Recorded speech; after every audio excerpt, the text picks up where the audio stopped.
Hallelujah. Nina the Gama Lungere, Miai Triada, Pia Jesus, Tuvechi Mamare. No? The love Lungere, Miame Lumatio. The Pia the Kia. But what Dropa Wejima, a chain below weapon neighbors. No, to it ain't no, Yala Lungere, Alum Piakin to a country Bivazil. So, teenage no. The machine you go monomareo. So, no good to late Kune. We have which of your sentare.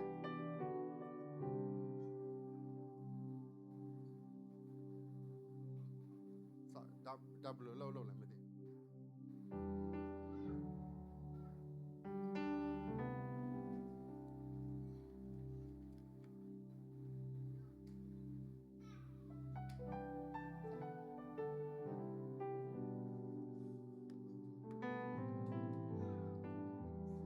Okay. So, teenage no. Moving again, Mark, General Chimwana. Amatama Ayare, Piadke, Yamodole, a two-way Kanzare, Pia to Bashi Chingole, a two-way Kanzare, Piadke Dimashide, Lungereo, Dita Taiwe, a Dompu Bazelo. So, Dinigeno, Dimashide Lungereo, are people to a name of Pins in Hare Yalishide. Kunale, Siapio Dore. Generate the Dama, Nea Sura Amatama Yejide. Nea Mambu Amatama Yejide. Nea Mama, a Putan, Tambushi. Nea Mama Uswe, generate Tambua, Machine. So, Nea Mane, Turi, people, General Yeji. The machine you go monomari, Alo, Lungeri, Miazonwe. So, now, Senini, Kurasia, generate a naga, generate future. No? Now, Senini, General Bapia Malesra, Senzabula. Bapia Malesra, Drebula. Bapia say Chile. Alo a Magosi Shija. Hold of la.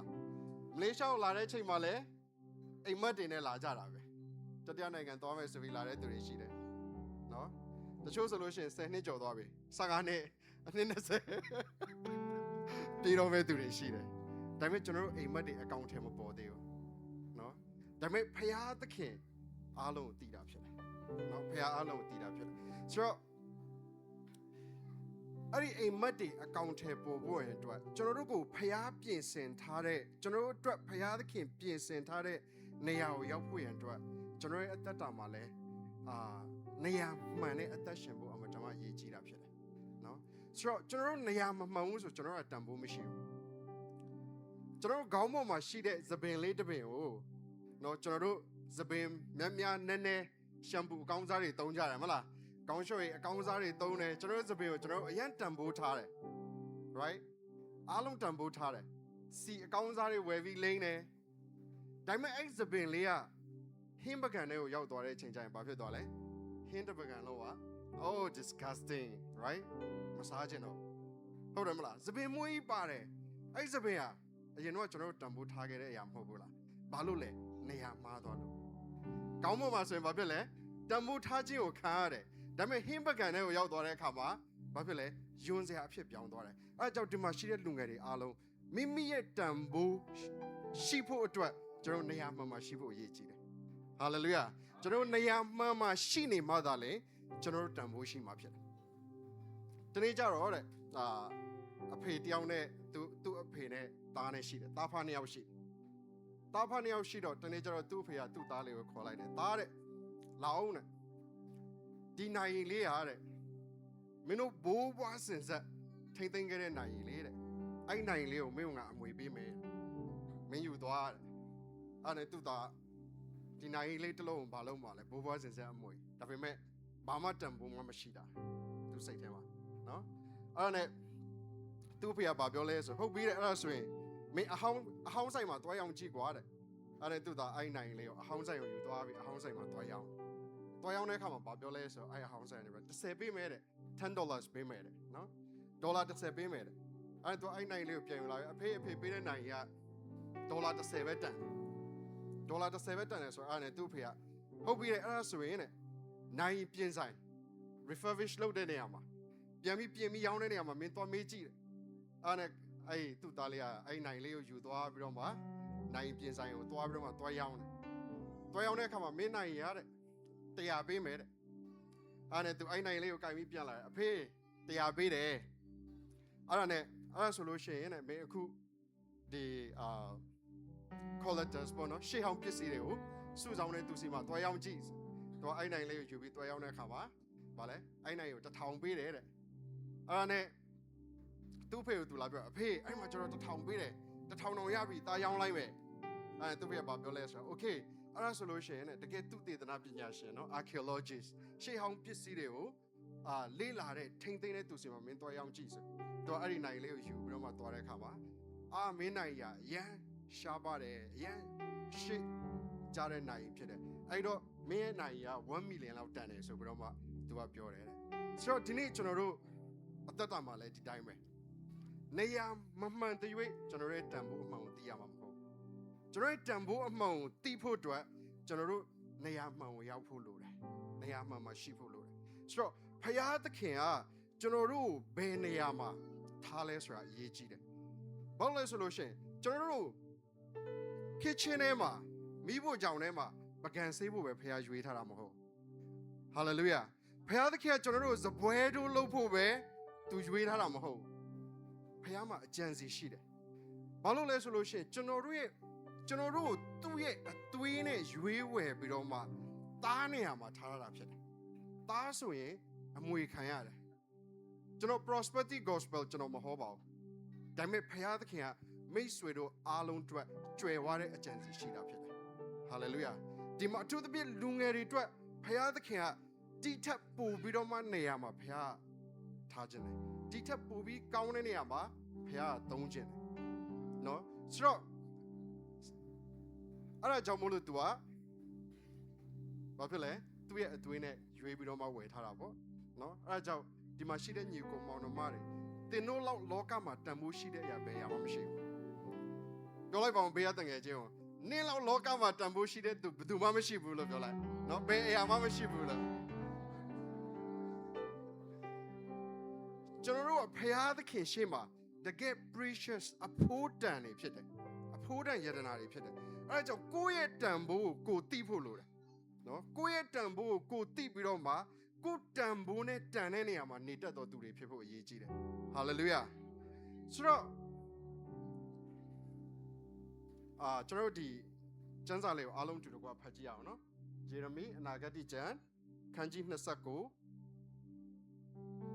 ခန်းငယ်17 okay မြန်မာလိုဖတ်မလားအင်္ဂလိပ်လိုဖတ်မလားဖောင်းနေကုန်ပြောင်းနေနော် okay အဲ့ဒါဆိုအင်္ဂလိပ်လိုပဲဖတ်လိုက်အောင်နော် Jeremiah chapter 29 verse 11အားလုံးတူတူဖတ်ရအောင်တွင်1 2 3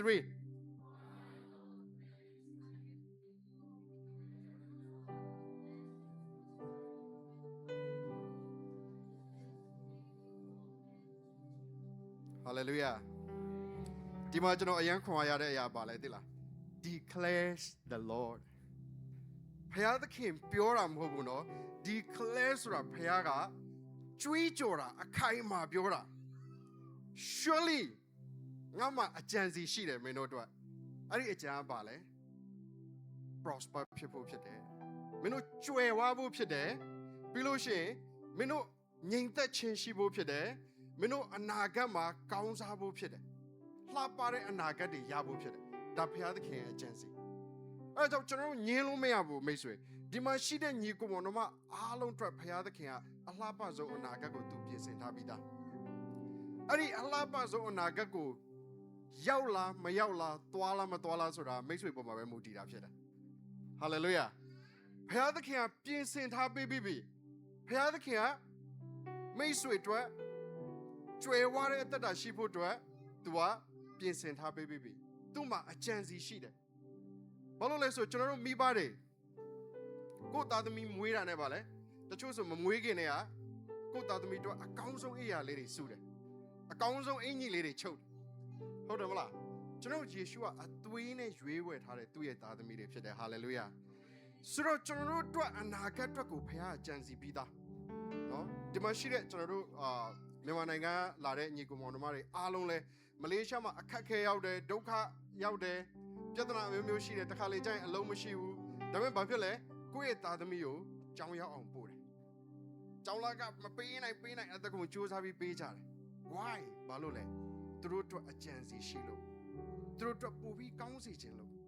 ပိုပြီးကောင်းတဲ့အကြံစီနဲ့ပို့ဆောင်ပေးခြင်းလို့မိဘ plan လုပ်နေတာဖြစ်တယ်နော်ဆိုတော့ဘုရားသခင်ကလည်းကျွန်တော်တို့အားလုံးအတွက် plan ရှိပြီးသားပို့ပြီးတော့မှကောင်းတဲ့အရာကိုဘုရားသခင်ကရစေခြင်းတယ်အဲ့ဒါကြောင့်ကျွန်တော်တို့ဒီမှာရှိတဲ့ညီကောင်မောင်တို့ခုနကတော့ကျွန်တော်ပြောတယ်ကိုယ့်ရဲ့အနာဂတ်မှာဘာဖြစ်လာမလဲဆိုတာသိလားဘာဖြစ်ချင်လဲဆိုတာသိလားကိုဖြစ်ချင်တဲ့အရာအဲ့ဒါဘုရားရဲ့ plan ဖြစ်နိုင်တယ်အဲ့ဒါအတွက်ကျွန်တော်တို့နေ့စဉ်အသက်တာမှာကြိုးစားပြီးတော့မှအသက်ရှင်ပြီးရှောက်လန်းဖို့အရေးကြီးတာဖြစ်တယ်နော်ဘာလို့လဲဆိုဘုရားကတော့ပေးထားပြီးပြီဒါပေမဲ့လွယ်လေးနဲ့ဘယ်အရာမှမရဘူးလွယ်လေးနဲ့ဘယ်အရာမှမရဘူးပန်းနိုင်ရောက်ဖို့ဆိုလို့ရှင်တော့ပြေးရတာပေါ့ဗျာမပြေးဘဲနဲ့တော့ဘယ်ရောက်မလဲဟုတ်တယ်မလားအနိုင်ရခြင်းတော့ကြိုးစားရတာပေါ့နော်မကြိုးစားရင်တော့ဘယ်ရမလဲဆိုတော့ကျွန်တော်တို့တက်တာမှာလည်းအဲ့ဒီဘုရားသခင်ပြင်ဆင်ထားတဲ့ဘုရားသခင် plan ထားတဲ့ဘုရားသခင်ကြံစီထားတဲ့နေရာကိုရောက်ဖို့အတွက်ကျွန်တော်တို့ကြိုးစားပြီးအသက်ရှင်ဖို့လိုအပ်တယ်ကြိုးစားပြီးအသက်ရှင်ဖို့အမတမအရေးကြီးတာဖြစ်တယ်နော်အဲ့ဒါကြောင့်နောက်တစ် slide မှာ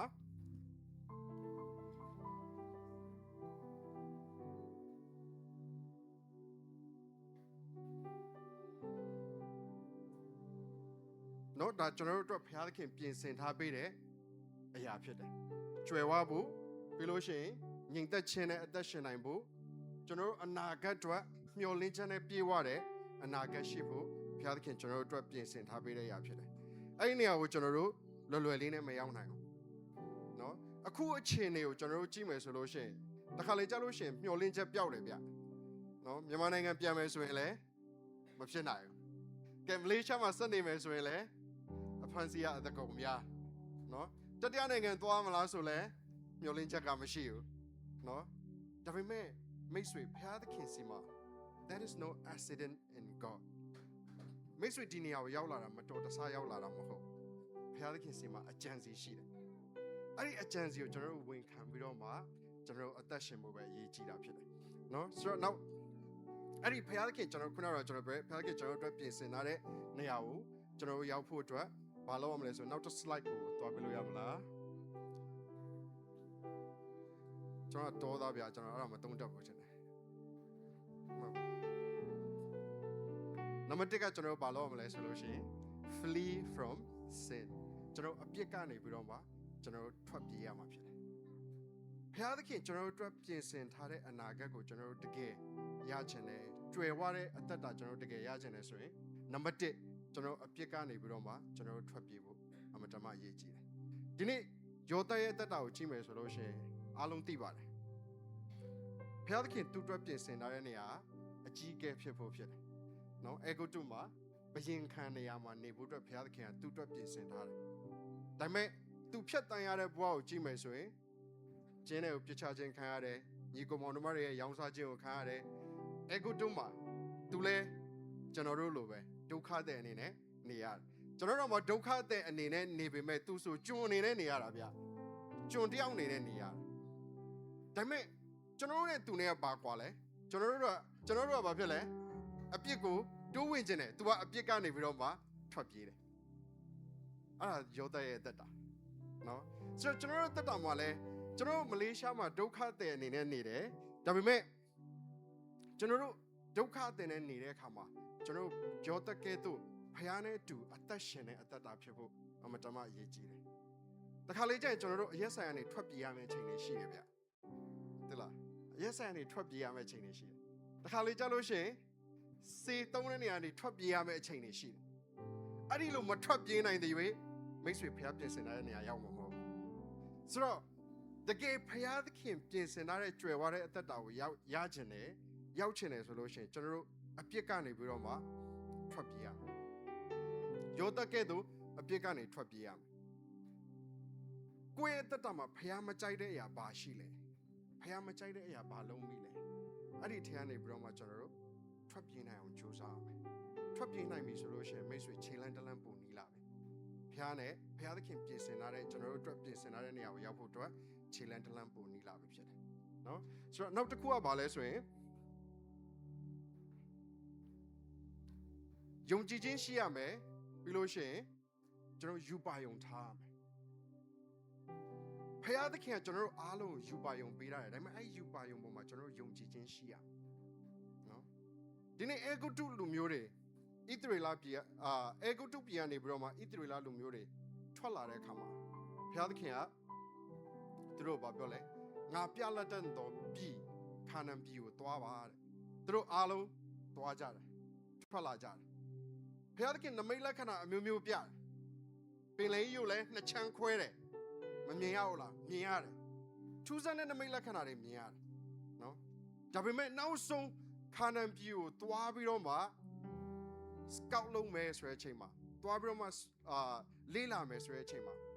အဲ့ဒီ spine 12ယောက်လှုပ်လိုက်တယ်နော် spine 12ယောက်လှုပ်လိုက်တဲ့အခါမှာအဲ့ spine 12ယောက်ကအဲ့ခါနန်ပြည်တွေကိုသွားပြီးလေးလာတယ်လိုက်ပတ်ပြီးတော့မှသူတို့လိုက်ကြည့်တယ်အဲ့လိုလိုက်ကြည့်တဲ့အချိန်မှာရပ်ပေါင်း40ကြာတယ်ဘာလို့လဲဆိုလို့ရှိရင်သူတို့မြေစီမြေလွှာတွေအစနေရာတိုင်းကိုသူတို့တပီလုံးပတ်ပြီးတော့မှကြည့်တာပတ်ပြီးကြည့်တဲ့အခါမှာဘုရားသခင်သူတို့အတွက်ပြင်ဆင်ထားပေးတဲ့ကောင်းကြီးအမတန်မှကောင်းတယ်ဆိုတာကိုသူတို့တွေ့ရတယ်နော်ဘာလဲသူတို့တော့မှစပစ်တီးခိုင်းနေထမ်းပြီးတော့မှပြန်လာတာလူ2ယောက်ထမ်းပြီးပြန်ရတယ်ဘုရားသခင်ပြင်ဆင်ပေးတဲ့နေရာအမတန်မှကျွယ်ဝနှုတ်နဲ့ပြားရည်စီးတဲ့နေရာဖြစ်တယ်လူကောင်းကြီးတွေလည်းအရန်ကြီးတယ်နော်ဘုရားပေးထားပြီးပြီအဲ့နေရာကိုသိမ့်ပိုက်ပါဒါပေမဲ့ဘာပြောလဲဂျန်နဲ့ spine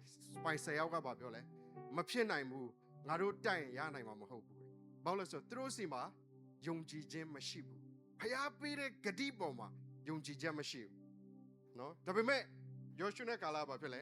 သွားမယ်ဘုရားသခင်ကဂတိပေးထားပြီးသားသိမ့်ပိုက်မယ်ဒါပေမဲ့အများစုကဘာဖြစ်လဲမဖြစ်နိုင်ဘူးမတက်နိုင်ဘူးဆိုတော့အများကပဲဘာဖြစ်လဲနောက်ဆုံးကျတော့အနိုင်ရသွားတယ်အဲ့ခါမှာဘုရားသခင်ကစိတ်ဆိုးတယ်ဆိုတော့မင်းတို့ရက်ပေါင်း40လုံးအမှလေခဲ့တယ်ငါကောင်းကြီးပေးရတဲ့အရာကိုလည်းမြင်ရတယ်ဒါပေမဲ့မင်းတို့ငါ့ကိုမယုံကြည်ဘူးယုံကြည်ပြီးမတိုက်ဘူးဒီမှာရှေ့မိတ်ဆွေဆိုစဉ်းစားကြည့်လိုက်ဘုရားသခင်ကျွန်တော်ပင်လယ်ကြီးတောင်ခွဲပြီးပို့ဆောင်ပေးတယ်ဆိုလို့ရှိရင်တိုက်ရဲမလားတိုက်ရဲမလားကိုယ့်ကိုစဉ်းစားကြည့်တိုက်ရဲမယ်လို့ထင်တာပဲကျွန်တော်တော့ဘာလို့လဲဆိုဖခင်နမိတ်လက္ခဏာတွေပြခဲ့တယ်လေတစင်မီတစင်ပို့ဆောင်ခဲ့တယ်လေဆိုတော့ဒါပေမဲ့ဣသရေလလူမျိုးတွေက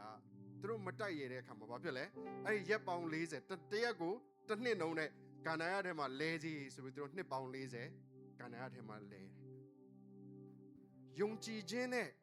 vision မရှိတဲ့အခါမှာနောက်ဆုံးတော့ဘာဖြစ်လဲဆိုတော့အဲ့ကာနာယထဲမှာပဲအားလုံးကပျက်စီးဆုံးရှုံးသွားကြတယ်နှစ်ယောက်ပဲနော်အဲ့ဒီခါနန်ပြည်ကိုဝင်ရတယ်ဘာလို့လဲယောရှုနဲ့ကာလ why ဘာလို့လဲသူတို့မှာဖခင်ရဲ့ဂတိပေါ်မှာသူတို့ယုံကြည်ခြင်းရှိတယ်ဖခင်သခင်ကဝင်ခွင့်ပေးမယ်ဖခင်သခင်ကကောင်းချီးပေးပြီးသားဆိုတော့သူတို့ယုံတယ်အဲ့လိုယုံတဲ့အခါမှာသူတို့နှစ်ယောက်ဝင်ခွင့်ရတယ်ကျန်တဲ့သူအားလုံးကနေရတဲ့မှာတည်ဆုံးသွားရတယ်ဆိုတော့ဖခင်သခင်ပြင်ဆင်တဲ့နေရာကိုသူတို့မရောက်လိုက်ဒီနေ့မိတ်ဆွေအတွက်ဘုရားသခင်ပြင်ဆင်ထားတဲ့အကောင်းဆုံးနေရာရှိတယ်။အဲ့နေရာကိုမရောက်ပဲနဲ့နော်ကိုဘွားကိုဆုံးမတတ်ပါနဲ့။ဟာလေလုယာ။ရောက်အောင်သွားပါနော်။အဲ့ဒီဘုရားသခင်ပြင်ဆင်ထားတဲ့နေရာကျွယ်ဝခြင်းရှိတယ်။ငြိမ်သက်ခြင်းရှိတယ်။မျှော်လင့်ခြင်းရှိတယ်။အဲ့နေရာကိုရောက်အောင်ကျွန်တော်တို့သွားမှာဖြစ်တယ်။ဘုရားသခင်ကျွန်တော်တို့ထားတဲ့နေရာကိုရောက်အောင်သွားမှာဖြစ်တယ်။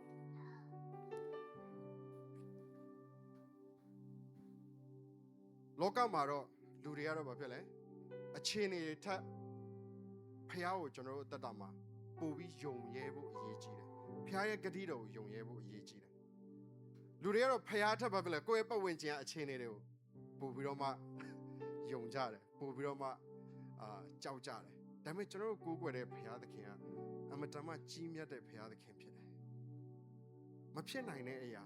ကျွန်တော်မတတ်နိုင်တဲ့အရာအားလုံးကိုသူကဖြစ်နိုင်အောင်လုပ်ပေးနိုင်တဲ့ဘုရားသခင်ဖြစ်တယ်။တတ်နိုင်တဲ့ဘုရားသခင်လည်းဖြစ်တယ်။အဲဒါကြောင့်ကျွန်တော်တို့အချိန်တွေတိုင်းမှာဘုရားရဲ့ဂရုတော်ကိုယုံကြည်ပြီးတော့မှဘုရားရဲ့ဂရုတော်ကိုအားကိုးပြီးတော့မှနေ့စဉ်ဆက်သွားဖို့အရေးကြီးတယ်ဆိုတာကိုကျွန်တော်ပြောချင်တယ်။နောက်ဆုံးတစ်ချက်ပါလဲဆိုတော့ face the giant with God အခက်အခဲပြဿနာမရှိတဲ့သူဆိုတာမချီပါဘူး။လောကမှာကလေးဆိုလဲကလေးနဲ့လျောက်ပြဿနာရှိတယ်။လူကြီးလဲလူကြီးနဲ့လျောက် ပြဿနာရှိတယ်နော်ကျွန်တော်ကြော်ဖြားတဲ့တောင်တွေရှိတယ်လောကမှာအသက်ရှင်တဲ့အခါမှာဆိုတော့ဒီအရာတွေကိုကျွန်တော်တို့ဘယ်သူနဲ့ကြော်မလဲဆိုရင်ဖခင်သခင်နဲ့ကြော်ဖို့အမတမအရေးကြီးတယ်ပြဿနာကိုကျွန်တော်တို့ရှောင်နေဖို့မဟုတ်ဘူးကျွန်တော်အခက်အခဲတွေကိုကျွန်တော်တို့ရှောင်ဖို့မဟုတ်ဘူးဖခင်သခင်နဲ့ရင်ဆိုင်ဖို့ဖြစ်တယ်ကျွန်တော်တက်တာမှာအခုလောဆယ်လက်ရှိတောင်ဝမ်းပါလေယူဝံကမရှိတာလားရဲကြောက်တာလားနော်အဲ့ဒီအရာတွေအားလုံးကျွန်တော်တို့ဘယ်သူနဲ့ရင်ဆိုင်ရမလဲဆိုဖခင်သခင်နဲ့ရင်ဆိုင်ရမှာဖြစ်တယ်ဟာလေလုယာဖခင်သခင်နဲ့ကျွန်တော်အတူတူရင်ဆိုင်ရမှာဖြစ်တယ်ကျွန်တော်လွန်ခဲ့တဲ့2 ရက်လောက်ကထင်တယ်ရဲတွေတအားပတ်တယ်ရဲတွေတအားပတ်ပြီးတော့မှသူတို့နော်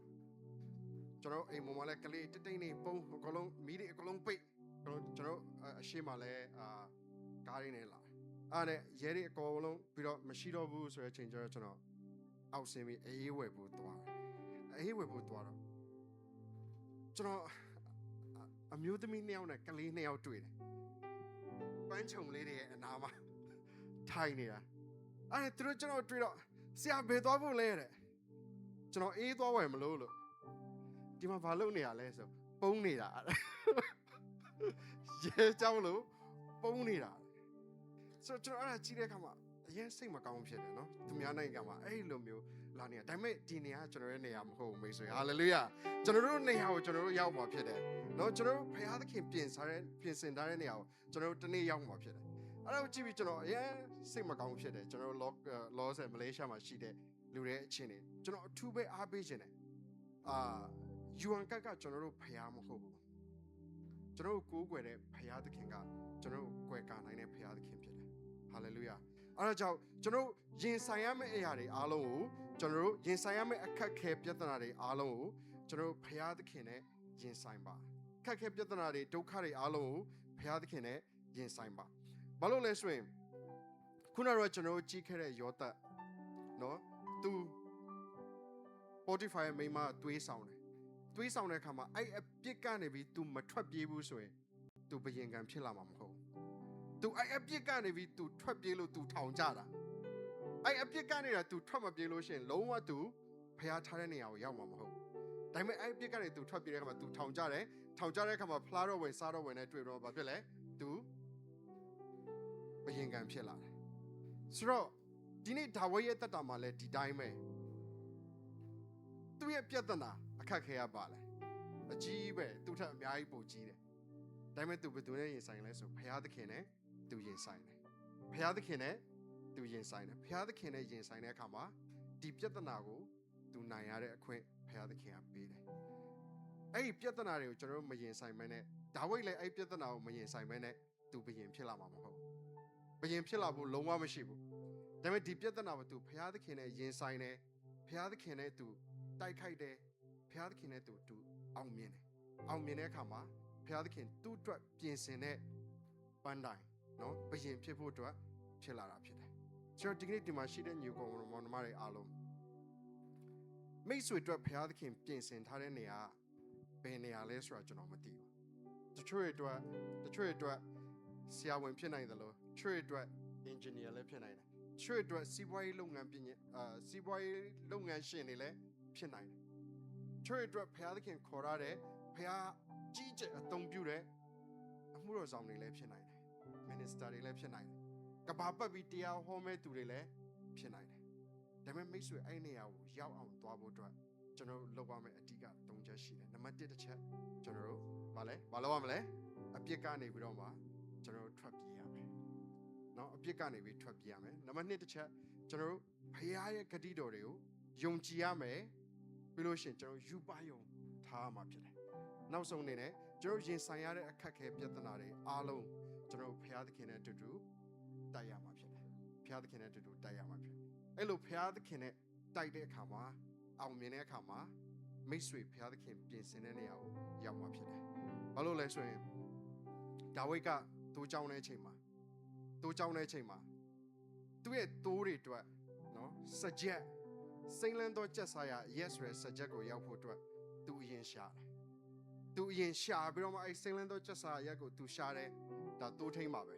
ဘာလို့ဆိုတော့ထာဝရဘုရားငါ့တိုးထိန်ဖြစ်တယ်ဘုရားသခင်ကဒီမှာရှိတဲ့ညီကောင်တို့ကကျွန်တော်အားလုံးရဲ့တိုးထိန်ဖြစ်တယ် ကျွန်တော်ရဲ့အနာဂတ်အတွက်စိမ့်လန်းသောချက်စာရက်ကိုသူရှာတယ်အဲ့စိမ့်လန်းသောချက်စာရက်ကိုရောက်ဖို့အတွက်သူဦးဆောင်တာဖြစ်တယ်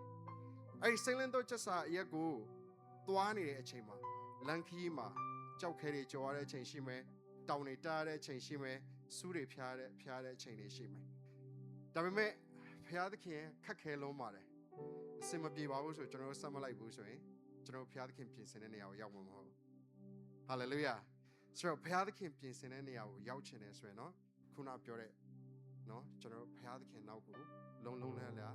လိုက်ဖို့ပြဿနာတိုင်းကိုဖျားသခင်နဲ့အတူရင်ဆိုင်ဖို့အရေးကြီးတယ်နော်အားလုံးတူတူကျွန်တော်ဒီကျမ်းစာလေးကိုပြန်ဖတ်ကြည့်အောင်ယေရမရဲ့မြန်မာလိုကျွန်တော်ပဲဖတ်လိုက်မယ်နော်ယေရမိ29ခန်းငယ်7ငါသည်သင်တို့ကိုအကျိုးနည်းစေခြင်းကကြံစီသောအကြံစီမဟုတ်ပဲသင်တို့သည်မျော်လင့်သောအကျိုးကိုရမည်အကြောင်းငြိမ်ဝှက်စေခြင်းငါသာ